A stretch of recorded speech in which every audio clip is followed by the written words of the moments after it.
Daniel Penny just beat the rap, and you would think the planet tilted off its axis the way some folks are losing their minds, a not guilty verdict, and suddenly we're all supposed to pretend the sky is falling because a New York jury dared to conclude that maybe, just maybe, hero complex or not, the city's beloved chaos shouldn't be pinned entirely on Daniel Penny, the individual who grabbed the New York City subway by the throat when nobody else would lift a finger. Jordan Neely, a figure with a criminal history that outnumbers a bad cop's rap sheet, menaced the transit system, terrorizing riders like it was a sport. But when a mere bystander, Daniel Penny, finally said, "Enough," the system threatened to toss him into a legal meat grinder fueled by selective outrage and a mental health crisis that those in power refused to address. Now Daniel Penny walks free, and the pearl clutchers who wanted to see him nailed to the wall looked like they just got shortchanged by his exoneration. The jury took their time, 5 days of deliberation over 24 hours total, before delivering the December verdict that cleared Penny of criminally negligent homicide. They'd already seen a manslaughter charge tossed after twice hitting a deadlock. Meanwhile, Jordan Neely wasn't just some lovable, eccentric humming tunes in a subway car.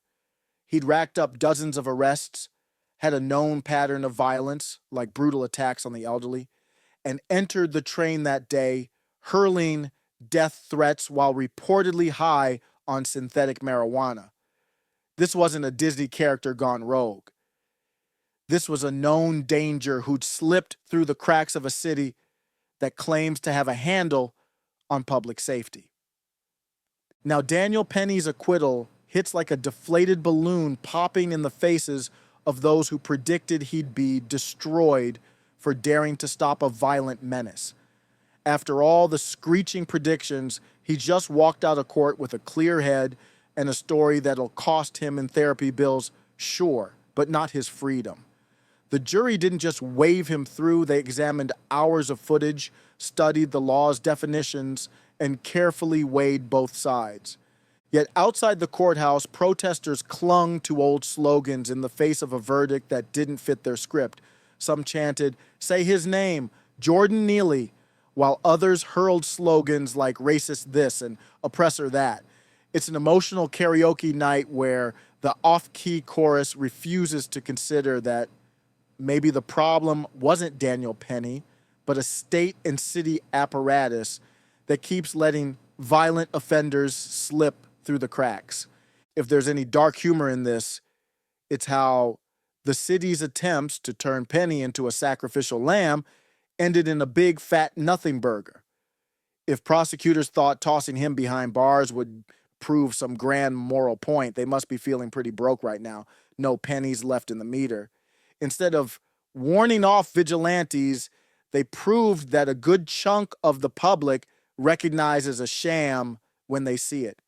While the ink was barely dry on the verdict papers clearing Penny, Jordan Neely's father, Andre Zachary, filed a civil lawsuit against him, blatantly trying to monetize the tragic death of Jordan Neely.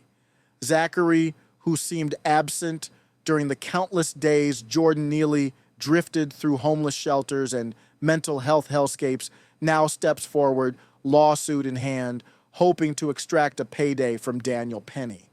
Instead of addressing the homelessness crisis or the mental health failures that shaped Neely's grim narrative, Zachary seized the media frenzy to squeeze every last drop of potential profit from his death. The left desperately tried to script Jordan Neely as their next George Floyd, but Daniel Penny's acquittal just flipped the script. Politicians and media outlets convinced some that Daniel Penny was a subway-riding Darth Vader, but maybe it's time to question what other fairy tales they've been slipping into the nightly news. A New York City jury shrugged off the doomsday narrative and politely ignored a woke prosecutor and judge who behaved more like theater directors than impartial arbiters. This fiasco tried to reduce an act of desperate self-defense into a politically charged circus. But the jury just fired back a verdict that screams, "Nice try, clowns."